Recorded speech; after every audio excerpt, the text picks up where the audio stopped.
conversation today is with Department Head of Religious and Ethical Studies at Meredith College, Professor Shannon Grimes.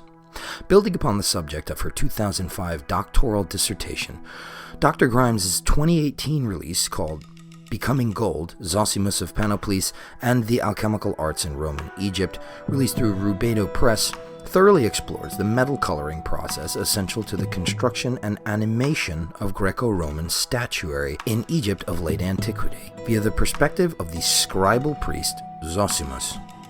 Her cultural biography style makes her works one of my first recommendations for anyone interested in Hermetism, theurgy, alchemy, and spiritual philosophy. Working from primary source materials, Dr. Grimes paints a nuanced picture of Zosimos as a great harmonizer of doctrines of the first few centuries in and around Alexandria, Egypt, and gives us intriguing and rigorous detail concerning the various religious cultures of the ancient Near East. Dr. Grimes was extremely knowledgeable, down-to-earth, and humble. It was my pleasure to sit down and chat with her about Zosimos, the underlying philosophies which unite the various traditions, and the spiritual implications of the great Hermetic art of alchemy. I'm Ike Baker, and this is the Arcanum Podcast.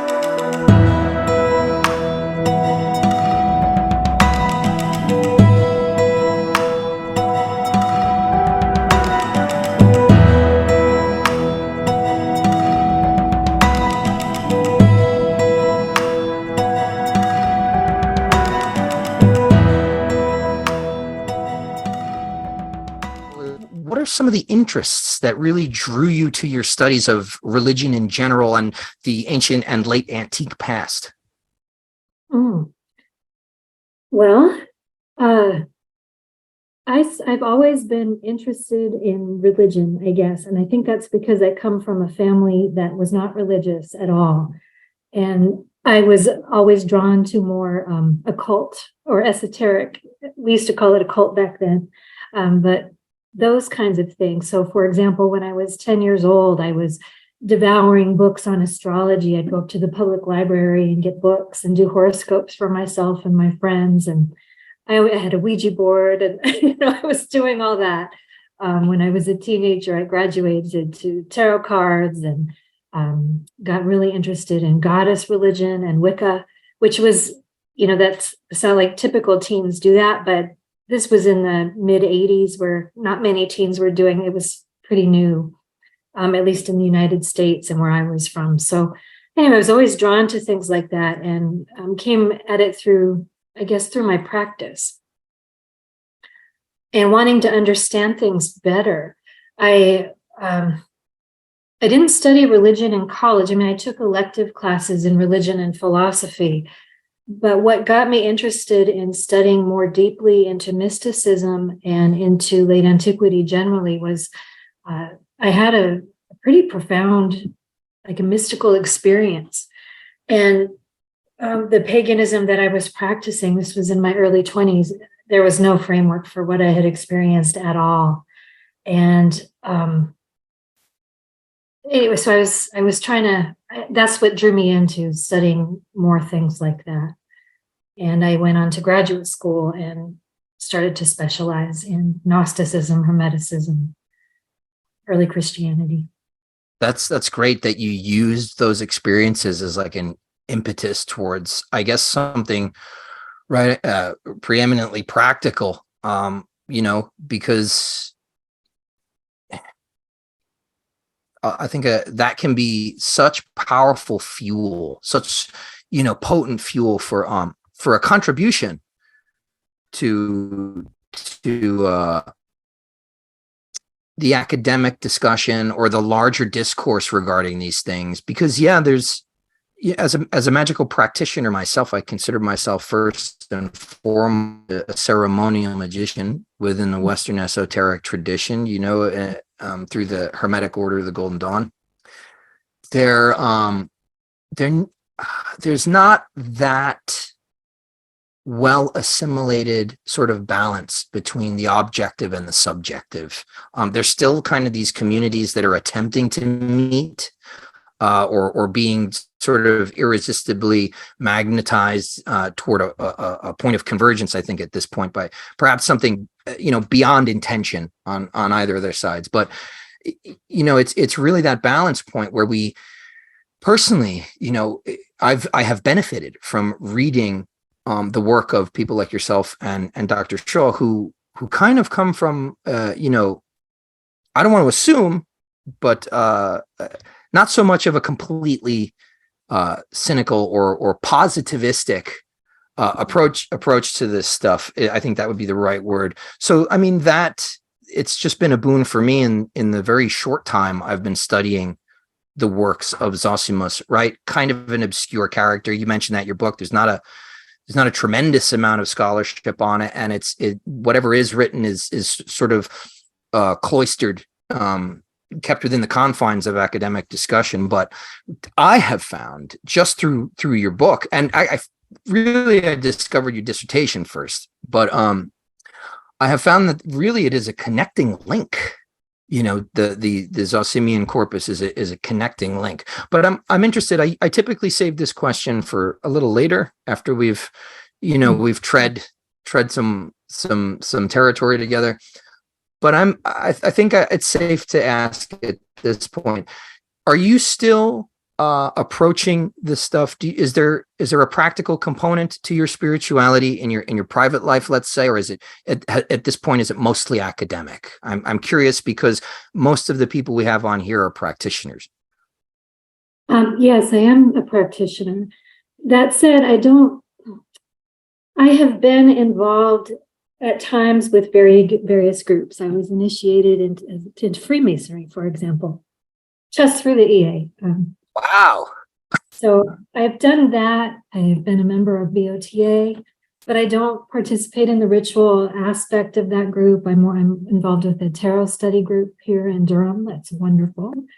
So I have been involved to some degree with other people, but mostly it's myself. And I develop my own rituals. I do my own study.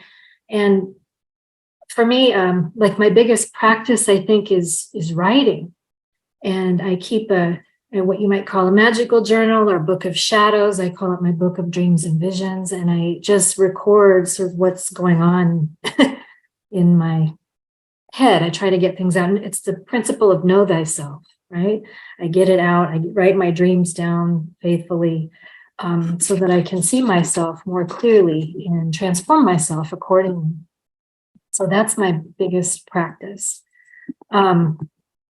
I'm very nature oriented. So, that comes from my pagan or Wiccan background. I wouldn't call myself a Wiccan by any means anymore, but I'm definitely pagan in that way, earth-centered spirituality.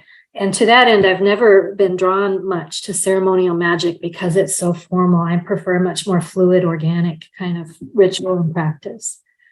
So I meditate, I contemplate, I pray, or I pray is a tricky word for me. I don't know why, but I commune.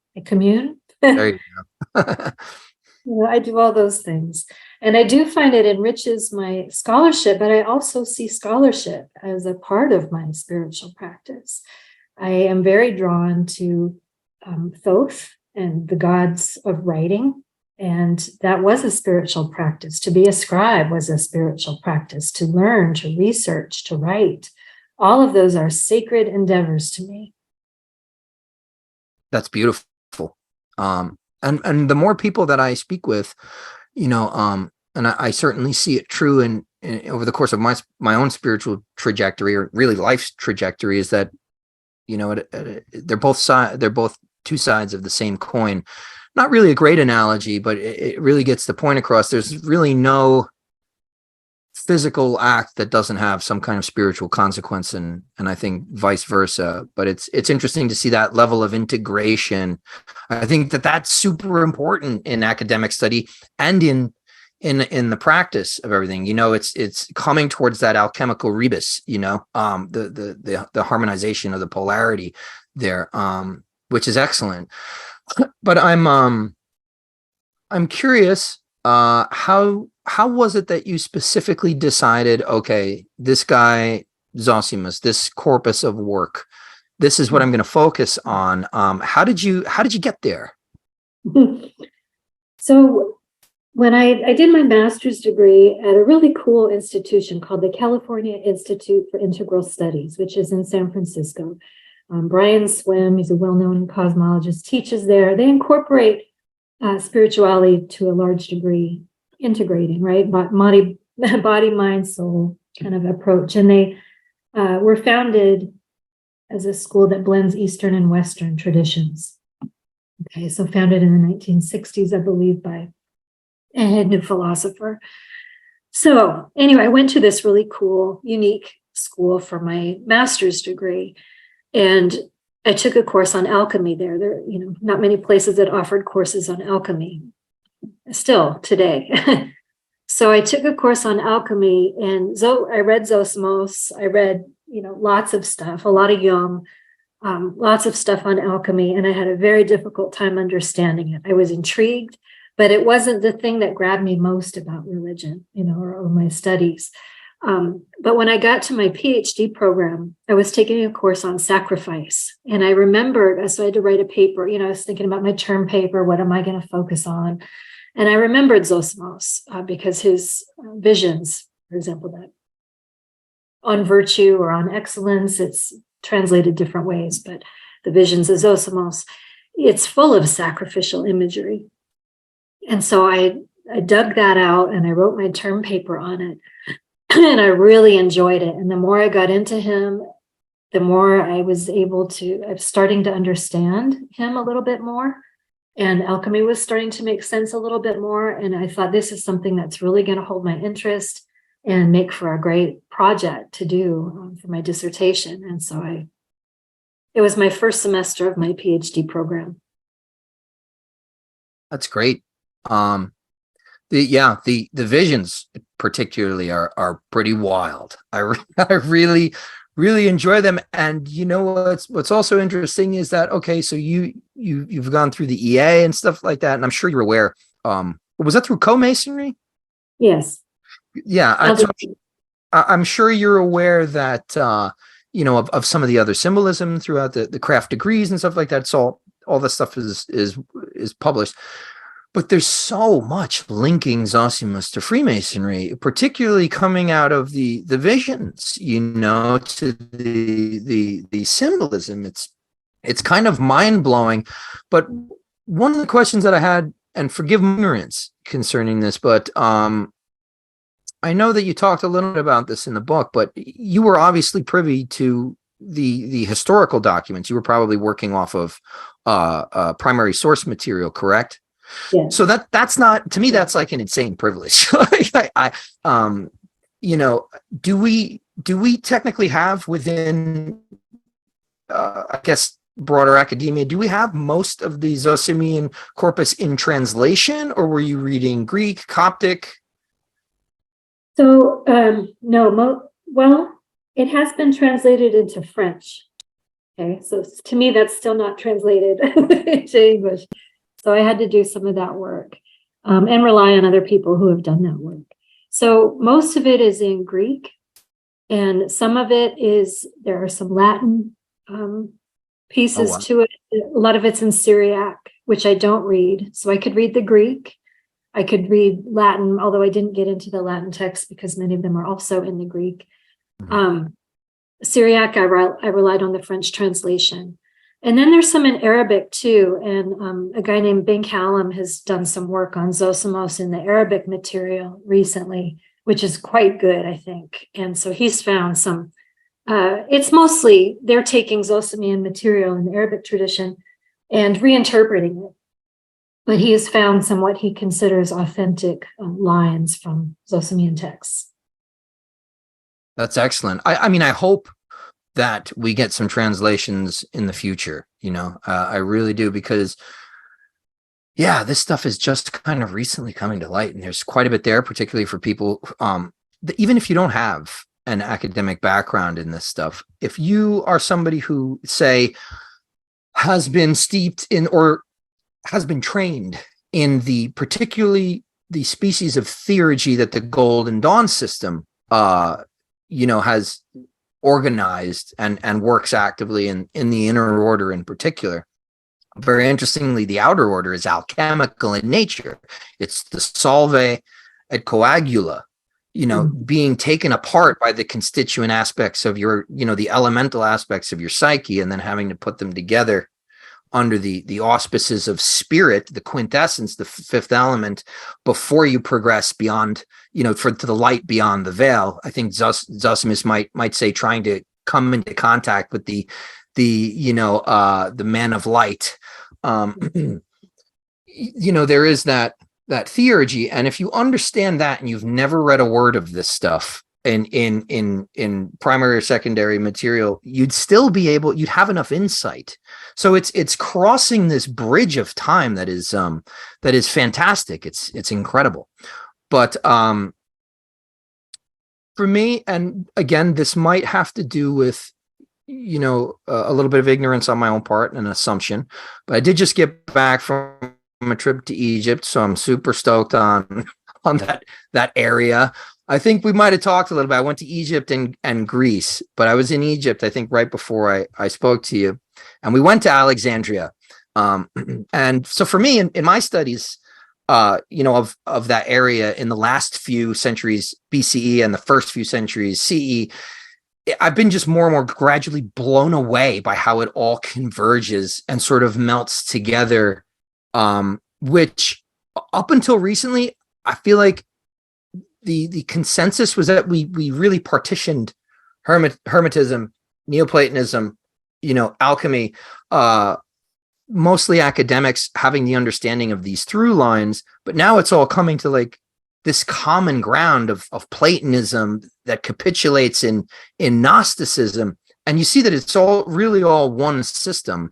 So in your traversing through this material and examining primary sources and stuff like that and translations, did you find anything that either surprised you or anything that kind of verified an underlying hunch or hypothesis you might have had regarding any of this stuff? Find anything that surprised me in studying Zosimos, you mean? Yes. I guess what he taught me about this was how, so I would not agree that it's all one thing necessarily. It appears that way, and they're using the same kind of framework, the same cosmic framework. They have the same questions about how does the one become the many? How does the many return to the one? Right? You see that in Gnosticism, Neoplatonism, Hermetism. All of that is very similar, but there are subtle differences. And I think that's what Zosimos taught me. He's very grouchy. He has a lot of complaints about colleagues of his, and trying to tease out sort of what exactly is he complaining about. And it's very particular ways of seeing this cosmos, right? And understanding the relationships between the one and the many. And he really didn't like, I think, from what I can gather from my studies, I think he really didn't like the proliferation of demonic and angelic beings, the daimons, especially regarding astrology or astronomy. They were really indistinguishable back then. And he didn't like I think he was okay with lucky and unlucky days. That was traditional, but to assign demons, the daimons, to each of those degrees of the zodiac, I think was what he had a problem with. And to say that they're responsible for things going one way or the other, rather than nature, and thinking about it more broadly as the natural way in God. Right. Yeah.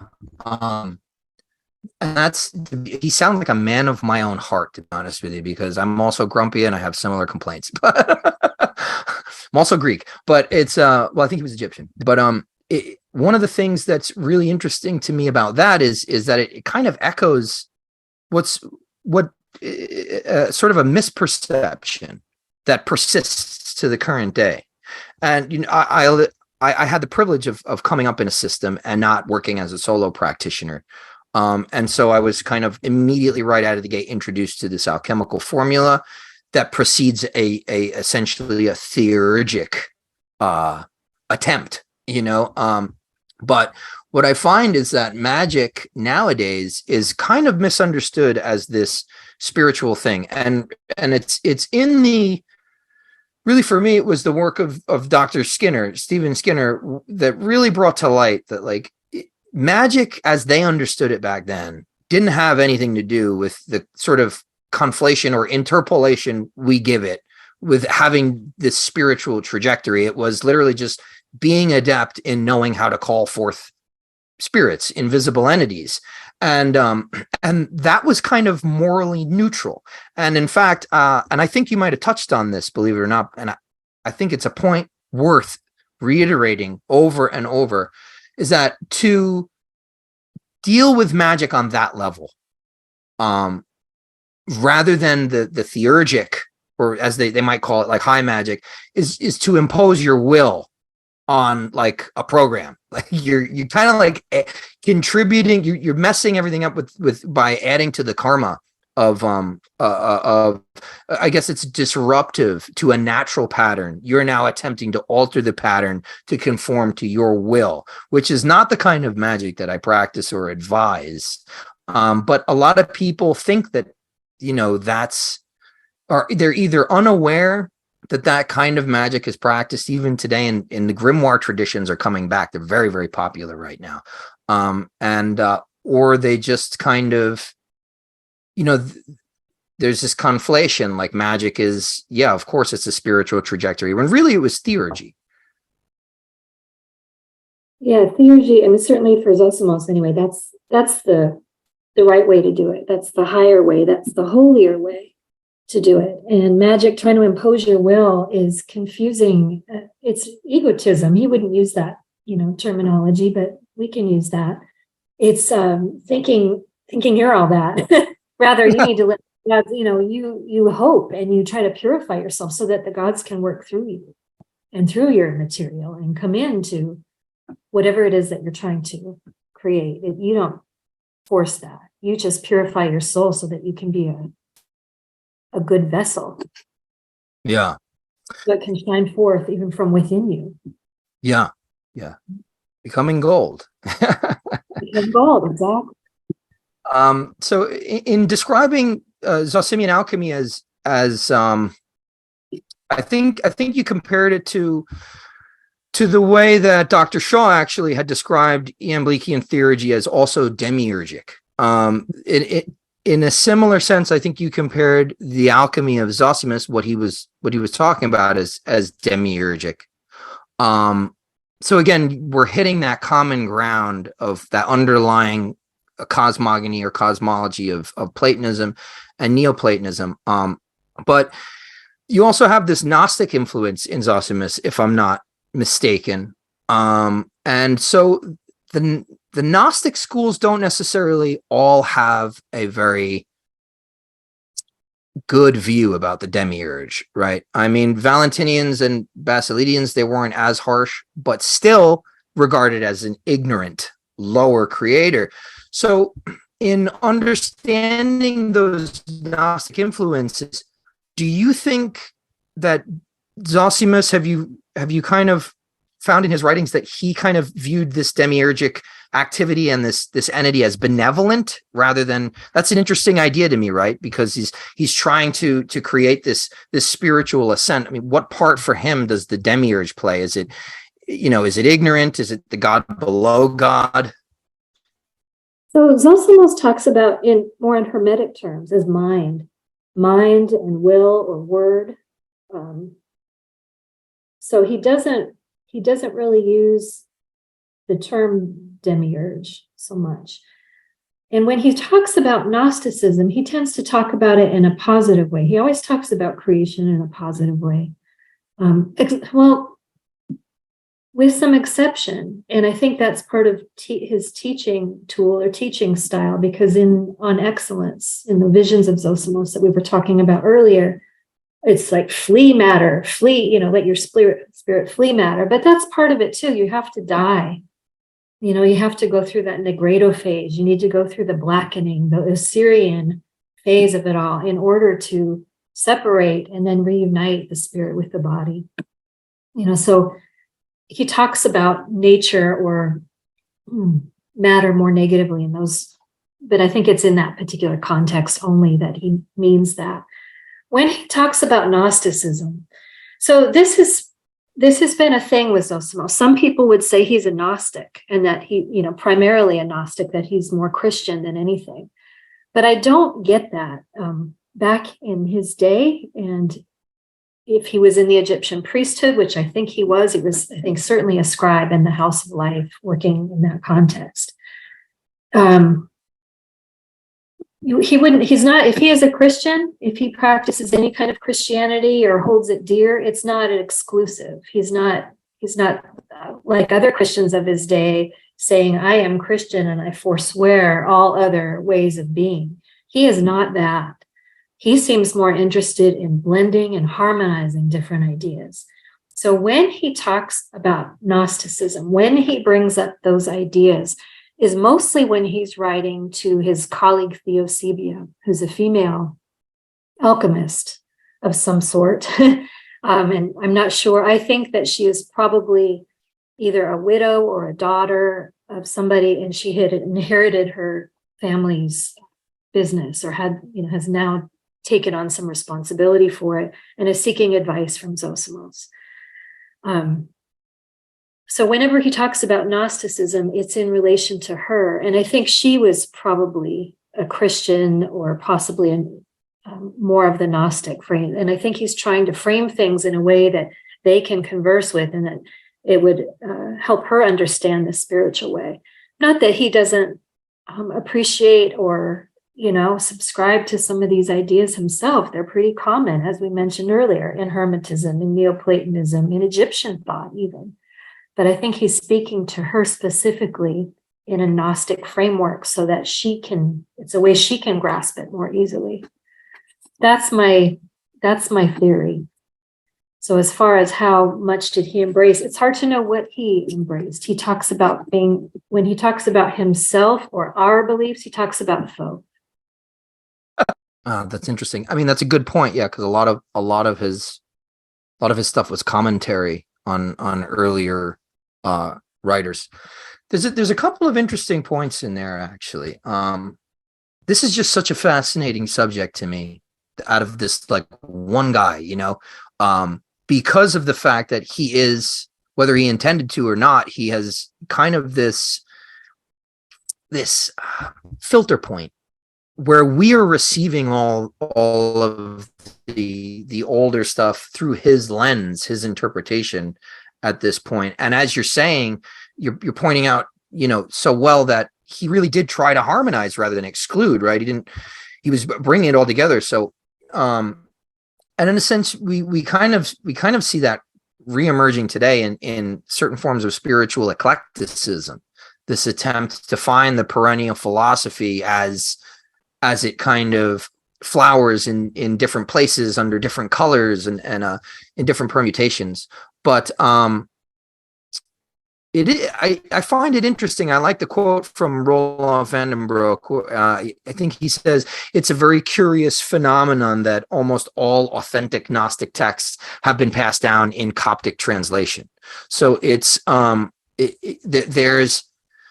you've got the Hermetism coming through, you've got the Neoplatonism coming through, you've got the alchemy, the Egyptian influence, there's also the Roman influence. It seems to be a very unique and significant kind of through line through this, like you're saying, at the deepest level about the nature of the cosmos and humankind and of God, right? The absolute or the transcendent. So would you conceptualize that Zosimian alchemy and the way that he translated it and that it came through him, would you find that maybe Neoplatonic theurgy, as Iamblichus propounded it, are they kind of branches from the same trunk? Is it part of the same impetus, or how do you view those things as connecting together? Do they, on a practical level? So I think that there's an Egyptian, root at all of this. And Iamblichus, when he's writing his book on theurgy, De Mistris, he's writing in the guise of an Egyptian priest, and he's talking about some of the priestly practices. And he's, I think, writing in that guise, or using this as an example to show, ideally, this is what theurgy is. It's not only performing ritual, but it is how one behaves, how one orients oneself to receiving divine energy. Egyptian priests acted as gods when they performed ritual. So this idea of invoking the God within. I think Zosimos was, as an artist, working for the Egyptian temples, he would be making statues. And I have in my book, argued that a lot of his religious views come from this idea of statue making, or are very Egyptian in their origins. So I think I've lost track of your question a little bit. I tend to do that. Me too. I lose track of my questions as well. But I think that there's this Egyptian core to what they're doing. And I think that it's probably, they're in Platonism as well. And I would love to see, and scholars are starting to look more deeply at that Egyptian core of things. Yeah, it's especially after going to Egypt and having an Egyptologist as a guide and putting all these kind of things together. I'm becoming more and more convinced of this idea of the priest class as like the first philosophers of ancient Egypt, right? Because their special purview was in dealing with the gods, and the gods had dominion over these quote unquote natural forces, right? We wouldn't technically consider magic to be, Heka to be natural today. We consider that to be supernatural, but it wasn't really the case at the time. But do correct me if I'm wrong in any of this. But this idea that these specific priests involved in ministering to these different gods, whose jobs were these different parts of nature. You look at the Ebers papyri, you look at some, I think in the Berlin papyri, you look at some of the metallurgical stuff that Zosimos was talking about, and you see this almost like this stratification of priest physician, priest scribe, priest alchemist or metallurgist, statue animator, metal colorer. But it was specifically these experiments in the priest class that culminated in these almost like this natural philosophy, because I know it's been said that like Egyptian metalworking meeting Greek philosophy, but if you go back, even the Greeks attest it, right? And we tend to sometimes be very proud people, but you've got Porphyry saying things like Pythagoras spent 2 and 20 years in Egypt astronomizing and geometrizing and was initiated in no casual or superficial manner. Thales, right? Solon, the lawgiver, Plato, they all went to ancient Egypt, studied, were initiated, and came back as like these natural philosophers, that married. They were looking for the patterns because they understood all of a sudden that there's something spiritual underneath all of this. So to me, that's a very compelling idea that the priest class of ancient Egypt was really the first philosophers, even though they didn't call it that. It kind of devolved into what we consider modern philosophy by way of the materialism of Aristotle and all that stuff. But they were still a unified thing. And, people find Plato, like, I forget who said it. I think it might have been Iamblichus, maybe even Proclus, but one of his later commentators made a comment like, even Plato does not speak clearly on certain things. And to me, it's like, well, yeah, these are mystical texts. These are not like rational texts. These are mystical texts. He says it in the Timaeus, he says it in the Phaedrus, he says it in all these different, like, I'm only talking about these things symbolically because that's the only way you can talk about them. Exactly. Isn't it in the Phaedrus too, when they talk about that spiritual ascent?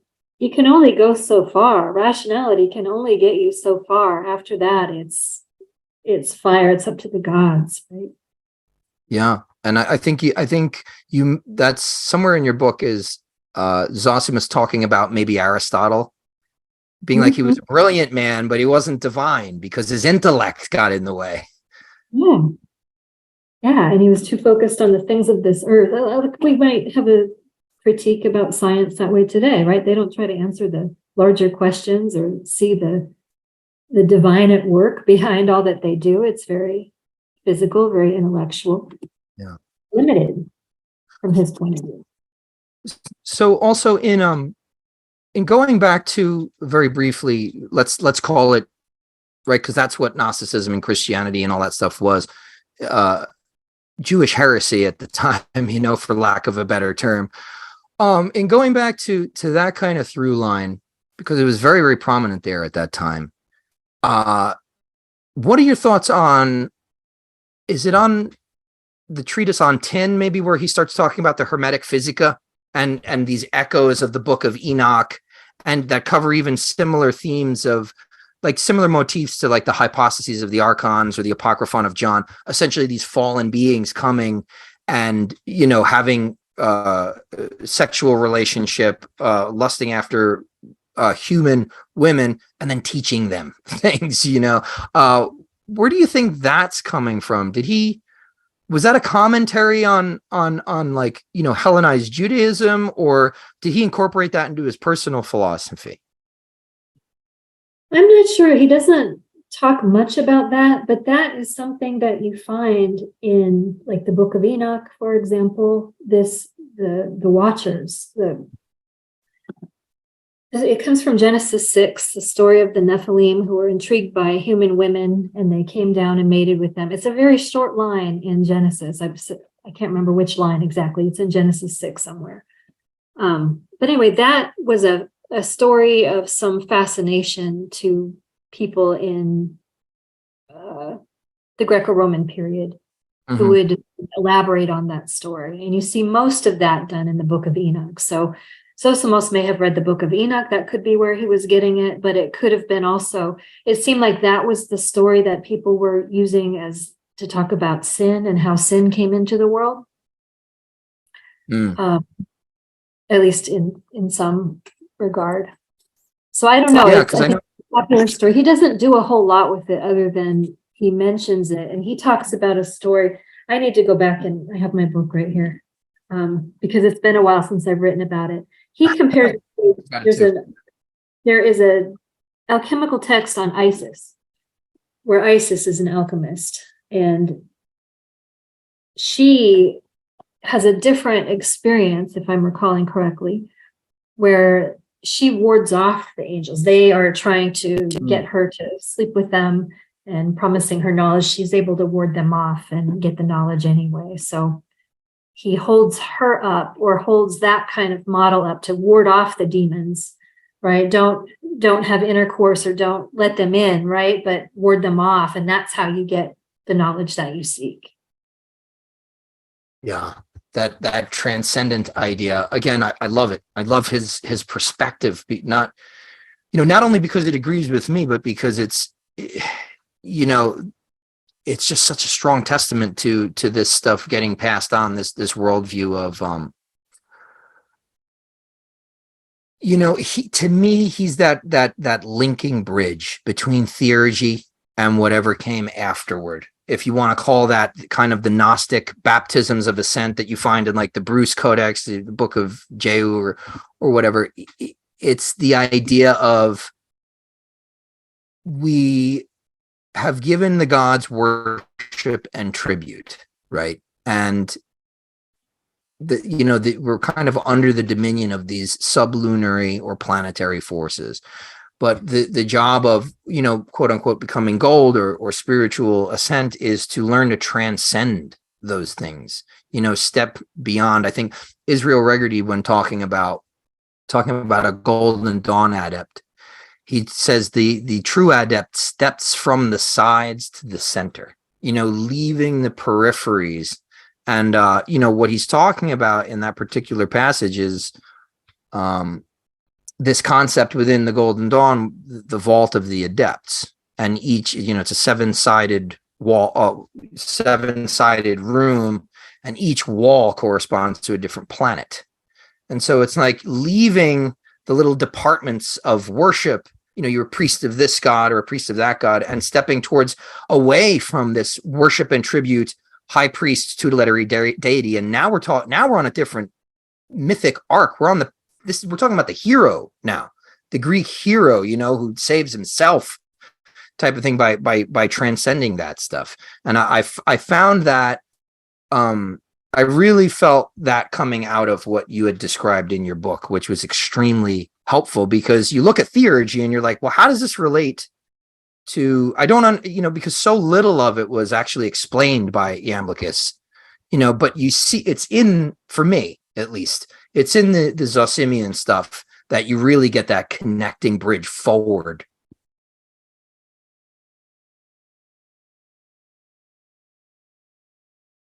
I wondered as I was writing, how much of me is going into this, and how is it, am I recording him faithfully? I think I did the best I could anyway, but that was always, and I think really in scholarship should always be a good question that you should ask yourself, is how much are you projecting onto the material, and to try to rein that back as much as possible. Because it does really appeal to me too, personally. His view is one that I would share, and I have the same kinds of criticisms he does. And so again, just constantly, it was a constant checking in with myself, and is this really what he's saying, or is this really what I'm trying to say? Using it as a mouthpiece, and anyway, there's an ethics in scholarship, I think, where you need to bracket yourself, as it's called. Right. Well, I think you did a good job. I think you did a great job. So do you think there's any, I've talked a little bit about the connections that I see between theurgy and, the Zosimian stuff, and as well as the theurgy of the or the self-styled theurgy of the Hermetic Order of the Golden Dawn. Do you find there to be, since you're a practitioner, I know you said that you're not really into any formalized ritual, but I know that there was some form of meditation involved in some of these ancient practices, from what we can glean. So do you find there to be any, I guess, modern spiritual application of this kind of either Zosimian or Hermetic alchemical analogy that we're talking about? There's a lot of work being done right now that I'm aware of in theurgic Neoplatonic pockets of people really sincerely attempting to reconstruct. It's of course it's going to be a reconstruction to a greater or lesser extent, but do you think that the material Zosimos covers, his descriptions of it to Theosebia and other students, do you think that somebody could feasibly extract a practice from that in the modern day? Oh, sure. I really like his instructions for meditation, and he talks about it. I wouldn't say it's the exact same thing as Buddhists do, but it's calming the mind, and trying to be aware of your anger, be aware of your pain, be aware of your discomfort, and to release those and to quiet yourself. And as you do, he says, once you can quiet yourself, God will come to you, who is everywhere. It's like you'll see it. I think that his ethics is good. I mean, just all of this is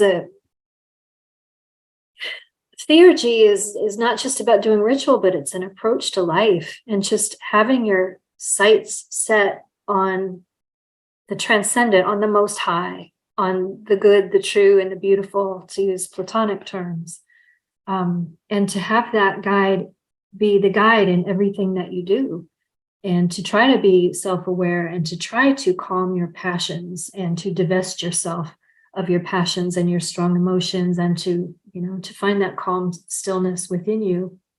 All of that is wise advice that could be used, today. But I also think that he has a lot to offer. I'm very interested in nature, as I mentioned earlier. I find my spirituality, nature's my church, so to speak.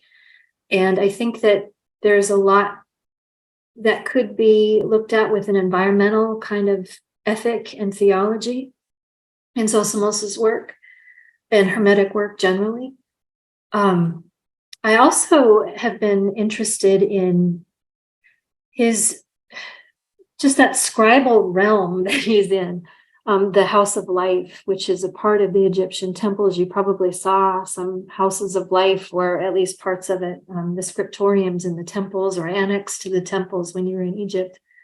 I'm very interested in that. And I've been reading the Book of Thoth, not the Crowley, tarot book, but the Book of Thoth, which is I believe it's an initiation text for the scribes and it was written, there are bits and pieces of it that have been found throughout temples, but it's mostly like a Hellenistic, Ptolemaic period text, an initiation text for scribes. And I see the craftsmen are represented there. They talk about the animation of statues and how you are also like a statue and God is working on you, carving you, refining you, just as you were working on the statue yourself. So I guess all this to say, I'm very interested in this scribal worldview, this kind of as an approach to education. And I'm not sure, where that could go, but I think there's a lot to be said. I think education, academia, there are issues with it. It's been running from this medieval model that's kind of lost steam. And I see, for me, a kind of revivifying influence in these texts in the Book of Thoth, in this House of Life kind of model, where you have scribes, you have the scholars, the astronomers, the artists working together, coming together, and doing these things in a sacred manner, translating. And just for me, it's given me such depth in the way that I think about words, about language, about ideas, and the responsibility one has in recording them and bringing them forward for posterity's sake. He even the Book of Thoth talks about writing as kind of you're creating a statue almost when you write, an image of God that lives on after you and is there for other people to get divine wisdom from, and so anyway, I've been very intrigued by the ideas about education that I've been getting from this material as well.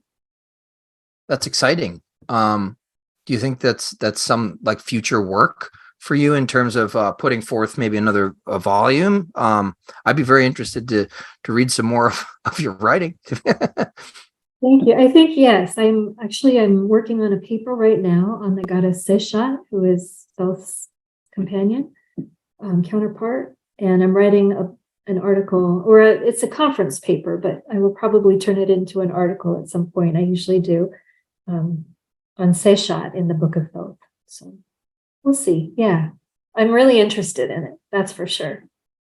Excellent. So before I get to my canned question, I wanted to get your thoughts on something. So in the broader, I guess, less so academic, maybe not. I guess that's not fair to say. But in the broader milieu of the study of alchemy, occult orders like Freemasonry, and specifically the writings of Zosimos of Panopolis, and again, him as a nexus point for a lot of this stuff. There's been quite a bit of work done on this. Again, another through line of, I guess I'd call it the entheogenic through line in Zosimos's treatment of alchemy. What are your thoughts on the possibility of that? I mean, after all, they were dealing with, chemicals of a certain nature. I think that I certainly would not rule out the possibility. I don't see a lot of evidence for it in Zosimos's writings, that he's talking about it in a way that it can be used that way, but I certainly wouldn't want to rule it out. I think that those kinds of ideas are very intriguing. And again, there's probably a lot of it there that's not been talked about for various cultural reasons we have today, cultural attitudes that we've inherited about drugs, whether it's like Timothy Leary, LSD, psilocybin's the answer to everything, or, I'm trying to think of the campaign in the Reagan era against drugs, the DARE program. I remember the DARE guys coming in, the police officers, when I was in like Yeah, I was young. So whatever attitudes, anyway, there's a lot of cultural baggage that we have about drugs. And I think that there's sometimes a tendency to be rarely enthusiastic and to see it everywhere, when the evidence that, that we have doesn't really bear that out as well. But that's not to say that it's not there, or, can't be hidden somewhere. I just don't have much of an opinion on that regarding Zosimos, because I haven't seen a lot of it come through in his work. Fair enough. Talk about it more, either for, at all. Yeah, absolutely. I mean, quite a bit in general still needs to be done on all that stuff. I'm in recovery, so that's not something that necessarily is how, as you're saying, kind of, being careful not to project ourselves onto certain things. It's not necessarily the thing that I resonate most with. And I think that also has its part outside of academia, but it has its part to play in learning to contextualize information that is helpful to your own personal journey. Because I think that almost everything can be an analogy for anything, and all the principles in life, it's a very alchemical thing, right? The tria prima they exist in everything, everywhere. They're holographic and fractal to a nature. So learning to see those patterns that are intuitive to you can be helpful. And for me, it's definitely, at this point in my life, it's definitely the spiritual analogy of alchemy. I've done a little bit of spagyric, 7 dailies of the practical alchemy, and it's great. But for me, that only amplifies the spiritual component for me. That's the main thing for me, is not, how can I change reality? And I get it, because some people are making powerful medicines that are an alternative to the pharmaceutical industry. But for my personal thing, I try to focus more on the spiritual stuff. That's been, because that is what has transformed me the most. Mm-hmm. Yeah, me too. And not to say that entheogens aren't transformative. Oh my gosh, they are. Yeah, it's again, in my scholarship, it's something that I haven't seen a lot, and I don't. Again, what I've seen is that people tend to be either, I don't know, kind of enthusiastic in their search for it, and maybe seeing it when I'm not quite sure it's there. Yeah. Again, not a problem. Yeah, no, absolutely not. So I have a couple of canned questions, but there's really one that I want to ask you that everybody gets. For anybody that might have been listening to our conversation today, we've covered a lot of ground, as I usually do in these podcasts. We've talked about everything from magic and paganism in the modern day to theurgy, alchemy, Zosimos, etc. If you could distill that information down to like 3 books that you'd recommend somebody who has listened to this podcast today go check out to get their bearings on any of that stuff, or have just been influential to you, what 3 books do you think that you'd recommend off the top of your head? The Hermetica. I would recommend Plato. I guess I'm going with the ancient sources here, although I certainly have read a lot of modern sources, but I think and the Nag Hammadi Library, of course, if you want to learn about Gnosticism. Scholars, I really like Greg Shaw's book. I'm glad that you had him on your show. He's wonderful. And that book, even though it's been, I can't remember when it came out, in the 90s at some point, I think he's still the top scholar out there as far as theurgy goes and as far as Iamblichus goes. And he's so wise, and you get a great, to me, he's a great spiritual teacher, even, as an academic, it comes through in his writing. And I love that about Greg Shaw's writing. I